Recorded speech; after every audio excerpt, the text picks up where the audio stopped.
So I've been getting some really good questions on my how to make money at webcomics video, which I'll link somewhere so you can click on it. Including this one from Shady Hitchhiker about RSS feeds, and I'll just read it here because my memory's not so good. So from Shady Hitchhiker, I'm curious about your thoughts on RSS feeds readers because as a consumer only of webcomics, and that's kind of cool, I don't much care about the consistency of updates because I never need to check the website. On the other hand, a website can update daily, but if they don't provide a feed, I won't check them because I don't visit sites anymore. This might just be me, but I'm curious on creators' thoughts. Well, Mr. Shady Hitchhiker, it is readers like you who are ruining webcomics, said. Actually, I've heard those kind of sentiments from creators before, but for me personally, I don't care. The more eyes on my stuff, the better. So if your site, if your comic is dependent on an advertising model, which is very dangerous because you never know what might happen to your website. Like, it could go down for a couple weeks and then there's your money right out the window. But if you are dependent on an advertising revenue stream, anything that draws eyes away from the actual site itself, that takes away hits, that takes away click-throughs, that takes away your ability to make money through advertising. The thing is though, like, you can monetize your RSS feed. Like FeedBurner, you can hook your RSS feed into AdSense. Even though Google Reader is going away, they still allow you to put ads in FeedBurner. And if Google doesn't do it, I'm sure there are other ad networks that you can monetize your RSS feed.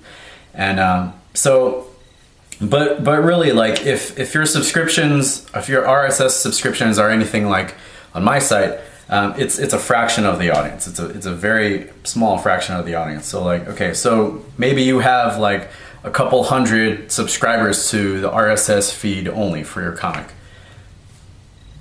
That's 100 hits you're missing out on, and that's bullshit. I mean, if you're dependent on an advertising model, 100 hits to your site, you're not really losing money. You're losing like tenths of a cent of a cent. A percentage of a percentage of a cent. It's not really gonna bite into your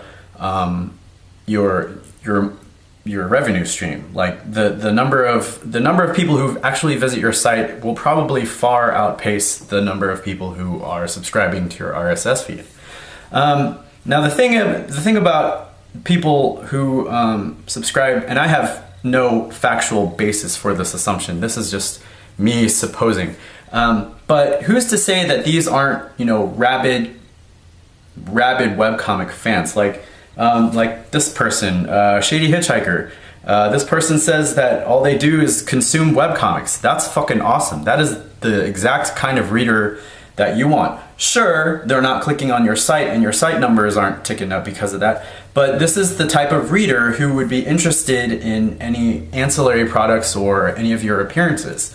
So for those types of readers, make sure when you update your site, put something in the description or with that post to let, if you have a release coming up, like if you're doing a poster or if you're going to a show or doing an appearance or a signing, put that in there because generally your comic and the post will get sucked into the RSS feed. Now, it's kind of ironic because my feed is broken right now, so if you subscribe to my RSS feed, you're not going to get the comic, which sucks. And I've tried to fix it. I know enough about WordPress to break it and to fix things. There was a couple of patches that I tried out that just didn't work. So if you subscribe to my RSS feed, you will not be getting the comic. When it was working, you would get the full comic. Like I didn't do the whole thumbnail thing. I was like, fuck it, give people the full comic so they can read it. So I would give you the full comic and you could read it at your leisure or whatever you want to. My Yellow Peril is not a very good example of my personal philosophy on putting comics in the RSS feed, but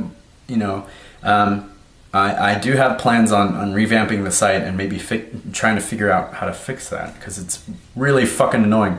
One of the dangers of Comic Press, if you use an old version, it fucks everything up. But yeah, I personally think that it's fine to put your comic in the RSS feed. Sure, you're not going to get those hits, but An RSS reader might be just the perfect type of reader that you're looking for. Someone who will support your work, someone who will go out and see you at cons and things like that. If you do want to collect factual data and not suppositions, because I have no factual basis for any of these suppositions, it might be a good idea to send a survey out to your readers. You start with a couple questions like, how do you consume the website? Do you visit the comic on your desktop? Do you visit the comic on your phone? Do you only subscribe to the RSS feed?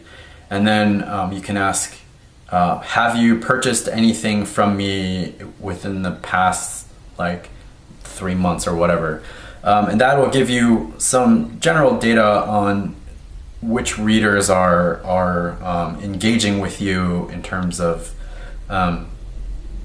revenue stream. So you might find out that your RSS readers are buying more shit from you than your website readers, and in which case that's fucking awesome. You might find out that your website readers are purchasing more than your RSS readers. That's okay too. Just more eyes on your stuff. So if you send a survey out there, you can collect this data and you can figure out what works for you. Maybe none of your RSS readers are buying anything from you, which kind of sucks. It's up to you what to do with your feed, and if you want to put the full comic in there, or if you just want to put a thumbnail, or if you want to put the first frame, whatever you want to do. But my philosophy is one of getting more eyes to my stuff by any means necessary, except for tattooing it on people and just shoving it in their faces. I love it if you're subscribing to my feed. I'm sad that my comic isn't in the feed anymore, but if it was, I would have no problem with you just reading the comic off the feed. I think that's perfectly awesome. And I know there are some creators who don't feel that way, but that's my personal philosophy. All right. So anyway, if you have any further questions about webcomics or other things, or things about making them or promoting them, or anything like that, send me a comment in the comic field or wherever you're watching this, on the website or Tumblr or whatever. And I'll check you later. Bye.